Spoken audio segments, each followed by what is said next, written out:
សាររឿងក៏បានបង្ហាញមកកាន់អ៊ីស៊ូមីនិងកាមីយ៉ាដែលនៅក្នុងបណ្ណាល័យណាវិញកំពុងតែនិយាយលេងនឹងគ្នានោះអ្នកក៏បានឆាមមកសួរកាមីយ៉ាថាតែនាងឥឡូវកំពុងតែនៅណាគឺនាងចង់មានរឿងនិយាយតែកាមីយ៉ាក៏បានដឹងដែរប៉ុន្តែកាមីយ៉ាមិនបានតបវិញនោះទេហើយពួកគេក៏នៅតែបន្តនិយាយលេងជាមួយនឹងគ្នាតទៀតទៅស្រាប់ពេលនោះអ្នកក៏បានមកដល់បណ្ណាល័យតែម្ដងហើយក៏បានហៅកាមីយ៉ាទៅក្រៅដើម្បីនិយាយរឿងអ្វីមួយពេលចេញមកដល់ក្រៅហើយនោះអូនឈីកាម៉ូរីក៏បានសុំកាមីយ៉ាផ្ដល់กระดาษដៃគូនឹងគ្នាធ្វើឲ្យកាមីយ៉ាចាប់ផ្ដើមឆ្ងល់អ្នកក៏បាននិយាយប្រាប់បន្ថែមថាគឺឈីកាម៉ូរីចង់សុំផ្ដល់กระดาษដៃគូនឹងកាមីយ៉ានោះឯងកាមីយ៉ាក៏បានសួរទៅវិញថាហេតុអ្វីបានជាត្រូវប្រកកระดาษលេខនឹងជាមួយនឹងនាងទៅវិញអូឈីកាម៉ូរីក៏បានឆ្លើយតបវិញថាដោយសារតែមនុស្សដែលនាងស្រឡាញ់គឺមានលេខជាមួយនឹងកាមីយ៉ានោះឯងលេខអញ្ចឹងកាមីយ៉ាក៏បានបដិសេធដែរក៏បានយល់ព្រមបដូរនឹងឈីកាម៉ូរីទៅអ៊ីស៊ូមីក៏បានដើរចេញមកពីបណ្ណាល័យក៏បានឃើញឈីកាម៉ូរីនៅទីនោះធ្វើឲ្យឈីកាម៉ូរីភ្ញាក់ជាខ្លាំងកាមីយ៉ាក៏បានឲ្យអ៊ីស៊ូមីទៅជាមួយឈីកាម៉ូរីទៅនាងនឹងធ្វើការជំនួសឲ្យគេតែអ៊ីស៊ូមីបានប្រកែកថាគេមិនអាចឲ្យកាមីយ៉ាធ្វើការជំនួសការងាររបស់គេឡើយធ្វើឲ្យអ្នកទាំងអស់គ្នាក៏បានភ្ញាក់នឹងអ៊ីស៊ូមីផងដែរចូលមកបណ្ណាល័យឯណាវិញឈីកាម៉ូរីនិងណែក៏បានចូលផងដែរហើយអូនក៏បានកលេចទៅមើលពួកគេទាំងពីរផងដែរមើលទៅពួកគេពិតជាត្រូវគ្នាខ្លាំងណាស់ពេលវេលាក៏ចេះតែរង្កិលទៅមុខអ៊ីស៊ូមីក៏បានធ្វើកិច្ចការរួចរាល់អស់ហើយអ៊ីស៊ូមីគេក៏បានអរគុណទៅកាមីយ៉ាជាខ្លាំងគេពិតជាសប្បាយចិត្តខ្លាំងណាស់នៅពេលដែលបាននិយាយលេងជាមួយនាងបែបនេះហើយពួកគេក៏បានសុំលាកាមីយ៉ាទៅបាត់ទៅកាមីយ៉ាក៏បានដើរចូលថ្នាក់រៀនវិញឃើញចឹងមករូបថ្នាក់ទាំងអស់ពិតជាស្វាគមន៍កាមីយ៉ាហើយក៏សប្បាយចិត្តខ្លាំងណាស់ដែលបានកាមីយ៉ាត្រឡប់មកវិញចឹងពេលដែលមានវត្តមានកាមីយ៉ាបែបនេះធ្វើឲ្យមានភ្ញៀវជាច្រើនបាននាំគ្នាចូលកន្លែងរបស់ពួកគេម្នាក់គឺពិតជាសរសើរកាមីយ៉ាមិនដាច់ពីមាត់ឡើយកំពុងតែធ្វើការនោះកាមីយ៉ាក៏បានស្រមៃឃើញអ៊ីស៊ូមីបែបនេះហើយនាងក៏បានសុំអ្នកគ្រប់គ្នាទៅក្រៅមួយផ្លែតពេលមកដល់ដំបូលសាលាកាមីយ៉ាបានចូលសញ្ជឹងគិតតែម្នាក់ឯងឈីកាម៉ូរីមើលទៅពិតជាស្រស់ស្អាតហើយពូកែទេវាខំពីនាងតែនាងត្រូវចូលចាញ់បែបនេះមែនទេស្របពេលនោះអូនឈីកាម៉ូរីក៏បាននៅទីនោះផងដែរនាងមកទីនេះគឺដើម្បីយកកណ្ដាលលេខនេះសងទៅកាមីយ៉ាវិញនោះឯងនាងគិតថាវាមិនស្មើភាពគ្នានោះទេនៅពេលដែលនាងធ្វើទង្វើបែបនេះកាមីយ៉ាបានតបវិញថាអ្នកគ្រប់គ្នាក្នុងសាលានេះក៏បានសុំប្រកកណ្ដាលលេខនឹងគ្នាដែរអញ្ចឹងនាងមកគិតថាវាមិនស្មើភាពគ្នានោះទេប៉ុន្តែអូនក៏បានបញ្ជាក់វិញថាទេគឺខ្ញុំមិនដែលគិតបែបនេះឡើយព្រោះនេះជាអ្វីដែលខ្ញុំមិនអាចទទួលយកបានឡើយហើយតែវាពិតជាត្រឹមត្រូវដែរទេធ្វើឲ្យកាមីយ៉ាបានស្រមៃបកទៅក្រោយនៅពាក្យល្អៗដែលអ៊ីស៊ូមីតែងតែលើកទឹកចិត្តនាងសរសើរនាងកាលពីមុនឈីកាម៉ូរីបាននិយាយតទៀតថានាងគិតថាមានតែនាងទេដែលបានដឹងប៉ុន្តែតាមអាកប្បកិរិយារបស់កាមីយ៉ាគឺបានប្រាប់បាត់ទៅហើយកាមីយ៉ាបានសួរថាតើឈីកាម៉ូរីមានមូលហេតុអ្វីដែលធ្វើឲ្យឈីកាម៉ូរីនឹងចង់បកគោលកណ្ដាស់នោះមកវិញ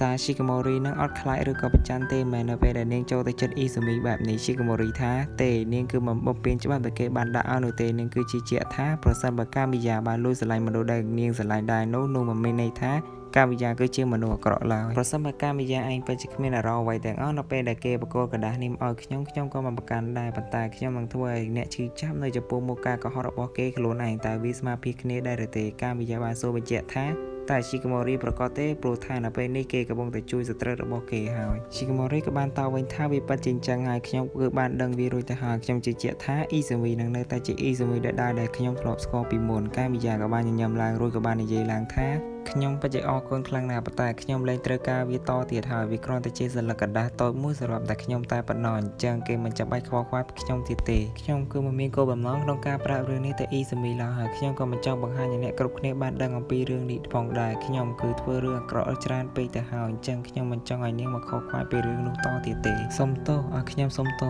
សចំពោះរឿងគ្រប់យ៉ាងខ្ញុំគិតថាខ្ញុំចោះចាញ់បែបនេះឡើយប៉ុន្តែខ្ញុំគឺបានដឹងថាវាមិនអាចទៅរួចបាត់ទៅហើយខ្ញុំក៏នឹងលែងទៅចិត្តស្និទ្ធនឹងម្នាក់នោះតទៀតដែរខ្ញុំមិនយល់ទេមនុស្សម្នាក់នោះក៏ពិតជាមានចិត្តល្អខ្លាំងណាស់ធ្វើខ្ញុំមានអារម្មណ៍ល្អជាជាងនៅនឹងអ្នកដទៃអ៊ីស៊ូមីគេនឹងចាត់ទុកខ្ញុំត្រឹមតែជាមិត្តតែប៉ុណ្ណោះនៅពេលដែលគេមានអ្នកទៅហើយខ្ញុំឆ្ងល់ថាហេតុអ្វីបានជាខ្ញុំមិនអាចទទួលយកក្នុងការធ្វើមិត្តជាមួយនឹងគេបែបនេះទៅវិញលេងចឹងឈីកាម៉ូរីក៏បានហើយកណ្ដាស់លេងនៅនឹងដៃចោលតែម្ដងរួចក៏ដើរសំដៅទៅកាមីយ៉ាហើយក៏បាននិយាយឡើងថាខ្ញុំពិតជាសុំទោសខ្លាំងណាស់ខ្ញុំគឺពិតជាមិនមានន័យក្នុងការបញ្ឈឺអ្នកនោះទេខ្ញុំមិនមានកន្លែងគ្រប់គ្រាន់ដើម្បីទទួលយកការសុំទោសរបស់អ្នកឡើយខ្ញុំក៏មិនអាចសម្រេចចិត្តបានដែរថាបេះដូងរបស់អ្នកចង់និយាយអំពីអ្វីហើយខ្ញុំក៏មិនបានដឹងអ្វីគ្រប់យ៉ាងពីអ្នកដែរប៉ុន្តែខ្ញុំបានត្រឹមតែដឹងថាអ្នកតែងតែលាក់រស់របស់ខ្លួនឯងរៀងរាល់ពេលដែលនៅចំពោះមុខខ្ញុំនិងអ៊ីស៊ូមីមិនអីទេប្រសិនបើអ្នកគិតអ្វីមិនល្អមកលើខ្ញុំក៏នៅតែសប្បាយចិត្តព្រោះខ្ញុំបានដឹងថាអ្នកគឺជាមនុស្សដែលមានសន្តានចិត្តល្អសូមអ្នកថែរក្សារបស់អ្នកឲ្យបានល្អផងណាចឹងឥឡូវយើងបានដឹងហើយកាមីយ៉ាតាមប៉ាទៅគឺលួចស្រឡាញ់អ៊ីស៊ូមីនឹងឯងវាពិបាកដែរដែលយើងលួចស្រឡាញ់គេតែម្នាក់ឯងដោយកាមីយ៉ាអញ្ចឹងសុខចិត្តធ្វើ អ្វីគ្រប់យ៉ាងឲ្យតែមនុស្សរបស់ខ្លួនឯងស្រឡាញ់និងពេញចិត្ត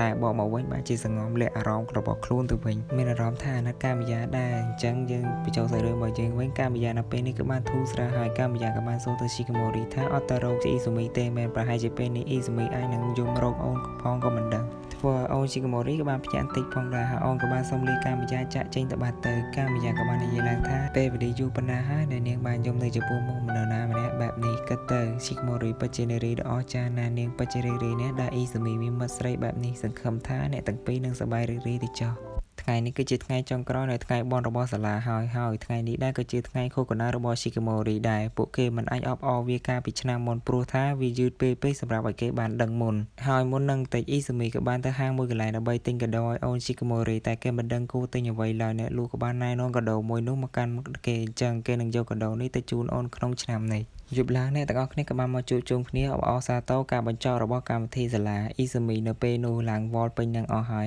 Shikimori ក៏បានចាប់មកហូបបញ្ចុកទៅអូនយយក៏បានសួររឿងពាក់ព័ន្ធនឹងការបដូរกระดาษចាប់គូតើអូនមានបដូរกระดาษនោះដែរឬទេ Shikimori បានតបវិញថាគឺមិនបានបដូរវាឡើយធ្វើឲ្យពីរនាក់នេះកែងជាខ្លាំង Shikimori បានយកលេសថាដោយសារតែអូនបានធ្វើกระดาษនោះបាត់ទៅហើយនៅពេលកម្មវិធីបានបញ្ចប់ Izumi បានសួរអូនថាតើអូនគឺមានពេលដែរឬទេគឺគេចង់បបួលអូនទៅកន្លែងសួនមួយកន្លែងអូនក៏បានយល់ព្រមពេលមកដល់ហើយ Izumi ក៏បានបកគោលកាដូរបស់ខ្លួនឯងនឹងទៅកាន់ Shikimori ព្រមទាំងបាននិយាយថារីករាយថ្ងៃកំណើតគេគឺចង់ celebrate anniversary របស់ពួកយើងតែគេមិនដឹងថាអូនពេញចិត្តរបស់មួយណាឡើយ Shikimori ពិតជាសប្បាយចិត្តខ្លាំងណាស់ដល់ពេលដែលទទួលកាដូពី Izumi បែបនេះ Izumi ពិតជារីករាយណាស់ដល់ពេលដែលឃើញអូនសប្បាយចិត្តអញ្ចឹងព្រោះថាអូនគឺបានបង្ហាញអារម្មណ៍ប្លែកៗកាលពីម្សិលមិញតើអូនមានបញ្ហាអ្វីមែន Shikimori បានកុហកទៅថាវាគ្មានអីនោះទេ Shikimori បានបើកកាដូនោះមើលហើយក៏បានឃើញថាគឺជាខ្សែកបន្តោងបេះដូងមួយខ្សែ Izumi បានសុំ Shikimori យកខ្សែកនោះមកពាក់ឲ្យអូនហើយគេក៏បានពាក់ឲ្យអូនទៅព្រមទាំងបាននិយាយឡើងថាទោះជាយ៉ាងណាក៏ដោយមានបញ្ហាអ្វីក៏ដោយក៏គេនៅតែចាំគាំទ្រអូនជានិច្ចអូនក៏បាននិយាយឡើងថា